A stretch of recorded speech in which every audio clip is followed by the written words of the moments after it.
Today we're discussing emerging trends in the parenting workspace. Often when we begin a discussion, it's easiest for me to criticize myself. So I'm going to start by doing that. 6 years of creating, hosting, and co-producing this show, and I often get called a mompreneur. I feel quite flattered because a mompreneur is a neologism or a new term for someone who's balancing being a hands-on mom and an entrepreneur. But when I look around, I wonder if mompreneurs are taken as seriously as entrepreneurs. When we go out to raise funding to get sponsors for the show, am I taken as seriously as if I were an entrepreneur? I decided it may be interesting to explore this and to explore other trends in the parenting workspace. On the show today, we're discussing emerging trends in the parenting workspace with multitasking superstar mom Farah Khan. When I'm making a movie, if I'm shooting outdoor, I will make sure my children come when their holidays are there. And a powwow with entrepreneurs, mompreneurs, and startups in the parenting workspace. I'm happy to be called a mompreneur. There's sort of this connotation that you are less of an entrepreneur, so I just don't really like it. And a feature story with a cross-generational mompreneurial venture, Knitting Nani. I'm proud of this. These girls. We met a very successful multitasking mom who's made a huge success in an industry that's predominantly male-dominated. So today we have a very, very special guest. She is a brilliant director, producer, actor, superstar mother, multitasker, super wife, the list goes on and on. We have the fantastic Farah Khan. Stop it, Tara. You're really embarrassing me now. You are all those things and more. Yeah, and I know. I'm just being fakely modest. Honestly, you do everything so gracefully and with such ease. I think women just do everything with a lot of, not ease, I would say. They don't grumble and complain about it as much as a man would do. That's a very good point. Whether it's biological, whether it's nature or nurture, you are the primary caregiver, right? Yes, At home? yes, I am. Sirf bachon ke liye nahi. I think I'm the primary caregiver for everybody, including Shirish. not of course Shirish, the fourth child. But your own parents, you still look after them. My staff, I look after them. My assistants, the people when I make a movie, I am mother hen. Yeah. So who looks after you? Yeah, we need someone, no?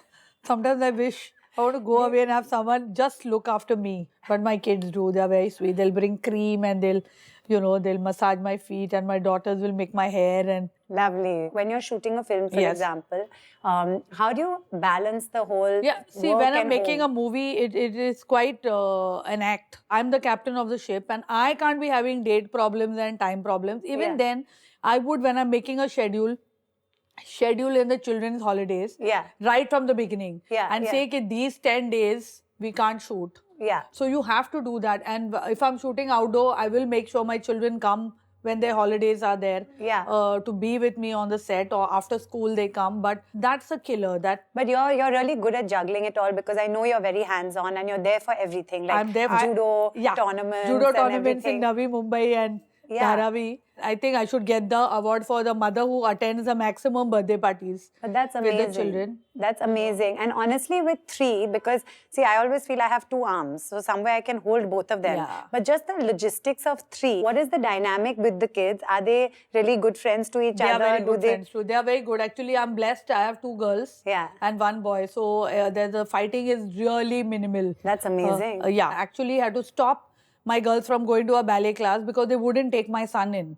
And they said it's only for girls. And I was like, no, sorry, but he wants to go for ballet also.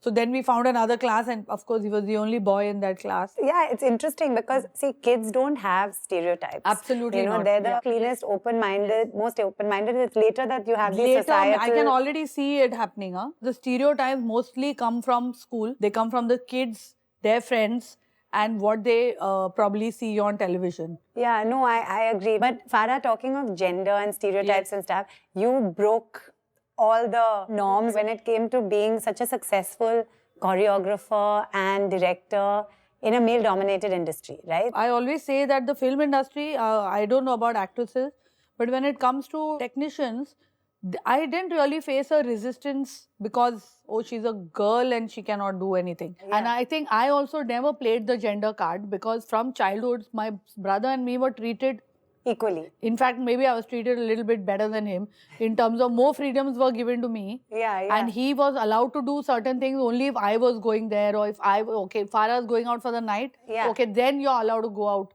Yeah. It was never the other way around. Yeah, absolutely. But speaking of, when I say struggle, now your kids, Yeah. they have access to a many lot things. more because you've All our kids. already done it. I think for all the parents who have come up the hard way Yeah. and then want to give a better life to their kids, Yeah. is how much do you give Yeah. and how much do you Hold back. Yeah, because you've worked so hard so that your kids can enjoy a great life. I sat in a plane when I was 21 years old.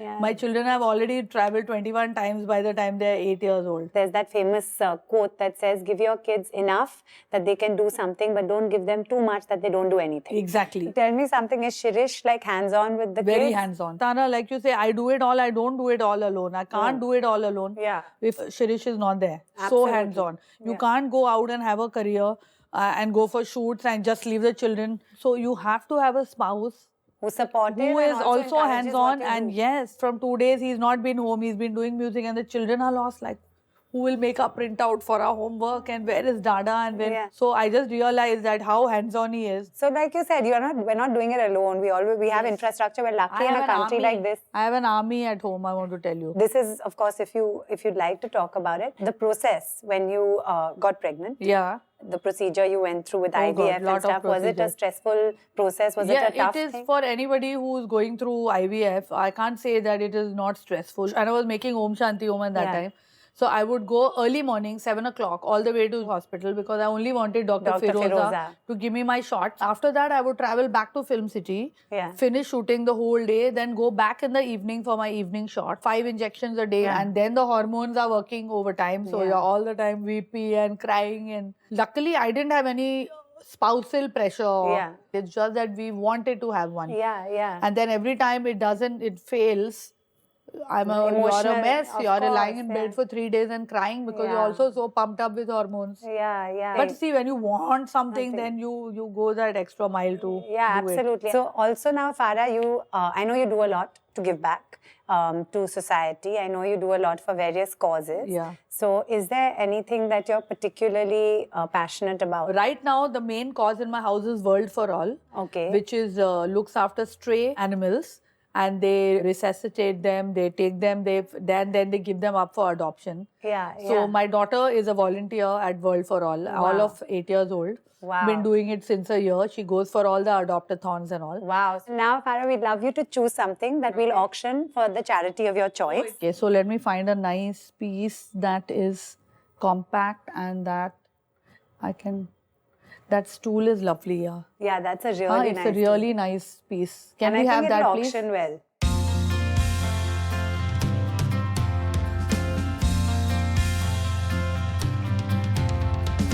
Why stand when you can sit?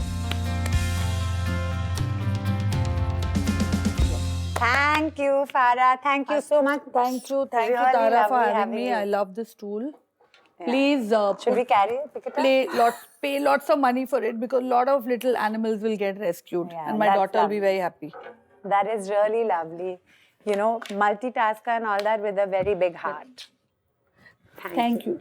Coming up, an interesting discussion on emerging trends in the parenting workspace. I'm happy to be called a mompreneur. There's sort of this connotation that you are less of an entrepreneur. So I just don't really like it. It's quality over quantity. At least mentally, the intent is to be a more balanced parent. And a special meeting with the family behind Knitting Nani. I'm proud of these girls.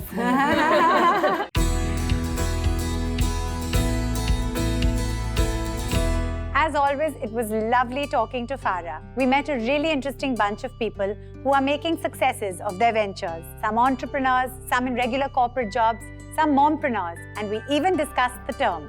Thank you so much for being here today. I know Carla here actually has an issue with the very word mompreneur. Carla, tell us about that. I think all of us who have started businesses and also happen to be mothers know that this is a 24-hour work cycle and the work bleeds into everything we do, but we're also constantly moms. There's sort of this connotation that you are less of an entrepreneur and that you're doing something sort of cute and not on par with your male counterparts. So I just don't really like it. That's a really good point. Ruchi, you pride yourself on being called a mompreneur. Yes, I do. right? I do. I'm happy to be called a mompreneur, but I don't think it's a discount because let's be honest, the men or rather the dads, as much as they would like to be part of the equal parenting thing, they can't fight biology. You are the primary caregiver. You will give birth. You will have certain responsibilities that your husband or the father can't take over. The reason why I was even interested in this topic is when so-called women entrepreneurs, whether they're mothers or not, when we go out to look for VC funding and things like that, if we do, are we taken as seriously outside? Or is there an element of saying, look, we know that deep down your main priority is your kids. I'm guilty of that, you know? So I'm going to actually come to Rupak now. As a successful male entrepreneur, we love each other and we're very happily married, but I'm honestly asking you, do you actually see me as an entrepreneur?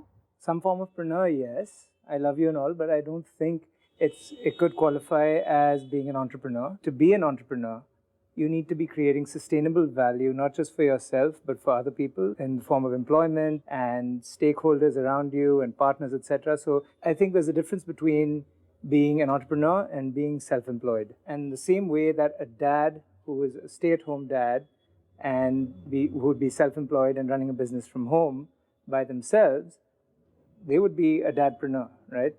If they were creating sustainable value with a whole company and employing people, etc., they'd be entrepreneurs. So the short answer is no, I think you're a mompreneur. That's a very good point. And honestly, how come you've never told me all that in these last 5 years when I've been actually grappling? Because, you know, we get invited for all these panel discussions and stuff, and I always feel very good. And then Rupak's invited for some major investor meeting, you know, thing, and I'm invited to like the Mother's Day panel, you know? I have a question. thing. I'm just saying that in any enterprise, right, you grow. You don't like start off with a big enterprise, Sure. right? So wouldn't a mompreneur slowly kind of grow into a full-fledged entrepreneur as you take on people and then you know, make it a far bigger thing than what you actually started off from? And that's the process of evolution from Yeah. being a mompreneur to an entrepreneur. yeah. You know, the perception of the word mompreneur is that you're not taking it as serious as an entrepreneur. Your, you know, goals in mind, the revenue models in mind, the financial aspect of the whole thing. It just gives me that perception and to a whole lot of people that you're not as serious. It's all right for you to be just breaking even. It's all right for you to take time. You know, I think that's the impression that it kind of gives me. And that's a really good point because you come from a corporate background. Just recently on one of these numerous mothers groups that we're all on, somebody recently said that they're having a bit of a midlife crisis and they want to move away perhaps from the corporate world, and most people were encouraging them, and I was very interested to see that you said don't quit your job. You've got a very high paying job, you've reached such a senior place, don't jump into what's perhaps just a trend of starting your own venture. Because, you know, I did take a break when my son was born. I took a 1.5-year break. And I know how tough it is to be able to get projects, to be able to get retainers. So it's not a vacation. It's not taking time off. It's not about devoting all your time, you know, to home. If you want to have a career, if you want to have an entrepreneurship, then be prepared that it's going to be as tough for you as you know, being a senior women professional is in the corporate world. Also, what's very interesting is we have Naya here, who's not a mother and saw potential in the parenting space. And I think what makes this interesting to me is that it's actually a very lucrative space. And it's an industry where you have people who have nothing to do perhaps with being parents, who are coming in. For the last 5 years, I've been working extensively in management consulting, doing maternal and child healthcare. So when I moved back to India, I felt that Baby Chakra was the one platform I could create that could, you know, bring my passion of, you know, having happier, more connected, healthier families and moms come together to make better care choices for themselves and the children. But also it's a $15 billion market in India today, right? So personally, my team and I found this a place where it all kind of interjected, came very beautifully together. Carla and Naya, you saw it as a space and there was a very clear direction that we are going to start this venture. And I think perhaps that's where you see the entrepreneur, mompreneur. $15 billion industry, there's no doubt that this entire space, the parenting and the kiddie space, is a huge economic opportunity. Yeah. What I like about it in particular is we're all coming at it from different angles and we're all targeting a slightly different audience. So, you know, the possibilities are endless and there's a lot of space for entrepreneurs to kind of find a niche in this market. You know, on the mompreneur point, I mean, just my, you know, one take on that is a rose by any other name is just as sweet. I mean, frankly, if you're a mompreneur, you're an entrepreneur, I really don't care. Just bring in the value, show up to work every day, give it 100%, and you're set. So we've had such an interesting discussion here, but how do we translate that into something that's meaningful and hopefully helpful to some of you out there. So in this context, what can we do maybe to help? 40% of the businesses on Baby Chakra have been started by moms who in the second innings as mompreneurs, right? So, write to me at Naya Baby Chakra. Happy to help and see how we can grow your business better and faster. I just wanted to say that not all funds are focused purely on financial gain, right? There are social impact funds, etc. And there's no reason that you can't bring together, or we can't bring together a bunch of LPs or limited partners who invest in funds to create a fund who themselves may have at one point been in that situation of perhaps either being mompreneurs or being entrepreneurs who were balancing parenting and entrepreneurship at the same time, and have the objective of the fund be to support such entrepreneurs. That's a very good idea. I think if we could do that, that would be fantastic. I'd love to contribute to that fund, by the way. Rupak's account me in. Yeah, let's do that. I also think, Tara, sometimes the mompreneurs could do better if they were given serious professional advice and also a push and focus in, coaching. And I think there is an opportunity there too, it's a mentoring marketplace. I think men out there who are watching the show, I think what is more important is that for a mompreneur to get the support from home, we need to have more conversations with the men out there to get it, what it means to be a mompreneur. Indian women report the highest stress levels of women anywhere in the world, okay? Right. And actually when they dug into why, right? It was because women are increasingly being pressured to be financially independent, to leave the home, to pursue opportunities outside the home. But the same traditional family values are pulling them back into the home. So they are stuck between these two worlds. The only way to really free them from those pressures and that stress is to have their partners step up and really be equal partners. In terms of the way I look at whatever we've talked about in parenting, as a workaholic entrepreneur, I recently read Clay Christensen's How Will You Measure Your Life? And what he talks about is that these moments, you can't be like, I'm going to work for these 10 years and then after I'm going to do the parenting bit for the next 5 years and then do this. It all has to happen in parallel because these moments keep going away and disappearing, right? And so I'm trying to make sure that I don't miss out on these moments. And like you said, it's quality over quantity. At least mentally, the intent is to be a more balanced parent. And I will hold you to that next time you're working on a Sunday. You can always edit it out, right? So thank you all so much for being on this powwow. It's really been a pleasure and see you again soon. Coming up, a wonderful meeting with the family behind Knitting Nani. We have our, share of differences. But at the same time, both of us know that we want the best for Knitting Nani.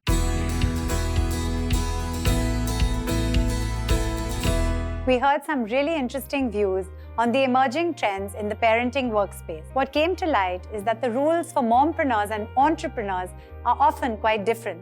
Scaling up may not always be the answer for a mompreneur. Often the value of being with the family and with the children is of greater worth than having a big venture.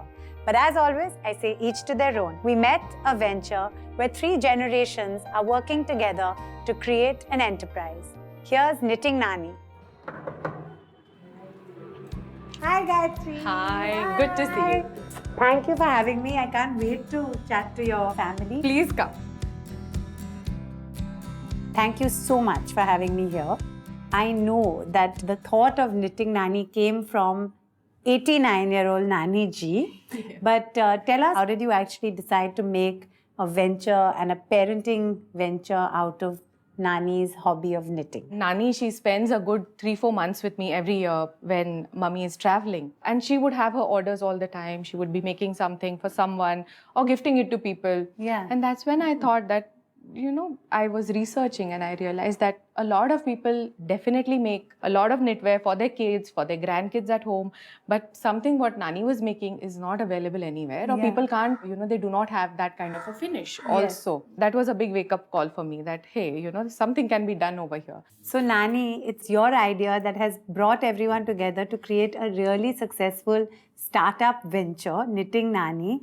So how do you feel? I'm proud of these girls. And I hope because they are developing things. Yes. Being a family show, and cliched as it sounds, you always have the jokes of, daughter-in-law, mother-in-law, and this and that. So how does it work actually working together? We have our, share of differences. But at the same time, both of us know that we want the best for Knitting Nani. She knows how to handle all of us very she's well. the moderator So she's and the the- moderator. Yeah, the whip. The whip, the Gayatri dynamic. is the big boss. Yeah.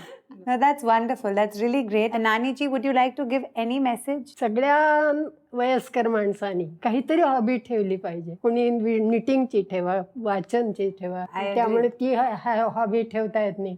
Colouring, painting तेही होत नाही. हात चालत नाहीत. त्यामुळे हे एक सोपी गोष्ट आहे की जे आपल्या करत बसायचं आणि चालू पडायचं. Thank you, Nani ji. And I think for all of you out there, if you have a dream, forget your age. You can always make it happen. If you've got great team, Yeah. and if that team is in the family and it happens to be mums, then you really can make a great cross-generational mompreneurial venture. Okay. So, thank you, Knitting Nani. It's been really a pleasure. I also thank you. Thank you, Tara. As always, I say each to their own. But what's been really inspiring and encouraging in what we've heard on the show today is that if you really want to carve out your own niche and excel in it, you can. Of course, it's not always easy. You need the right infrastructure and support. But if there's a will, there's a way. It reminds me of what my dad, Tara Sharma, often said to me. If something you want to do doesn't exist, create it. And I think that's happening a lot around us. So there certainly are trends in the parenting workspace, and some of them are here to stay. Till we meet here again, bye-bye.